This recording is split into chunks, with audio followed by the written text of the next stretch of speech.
বন্ধুরা, আমি আবার চলে আসলাম আপনাদের সাথে নতুন একটা রেসিপি নিয়ে। আমি আজকে বিনস চচ্চড়ি বানাবো, আপনাদেরকে দেখাবো আমি কিভাবে বানাচ্ছি। বিনসগুলো আমি এখন কেটে নেবো। আমি কেটে নিয়েছি।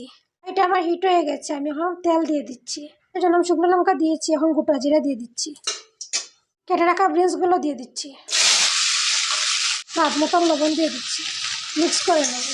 কম করে আমি ঢাকা দিয়ে রেখে দেবো ভালো করে সিদ্ধ হওয়ার জন্য। সরষে নিয়ে নিচ্ছি, লঙ্কা দিয়ে দেবো, আদা দিয়ে দিচ্ছি, পেস্ট করে নেব। পেস্ট করা হয়ে গেল, আমি এর মধ্যে হলুদ গুঁড়ো দিয়ে দিচ্ছি, জিরার গুঁড়ো দিয়ে দিচ্ছি, করে নেব। ঢাকনাটা এখন আমি নামিয়ে নেব।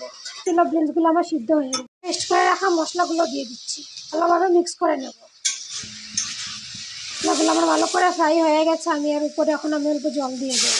সময় নাড়িয়ে আমি এখন রেখে দেবো। আর চড়চড়া বানানো হয়ে গেছে। ধনিয়া পাতা দিয়ে এখন নামিয়ে নেব। চালাগুলো আমি নামিয়ে বাটির মধ্যে নিয়ে নিলাম। যদি ভালো লাগে থাকে তো লাইক আর সাবস্ক্রাইব করো প্লিজ।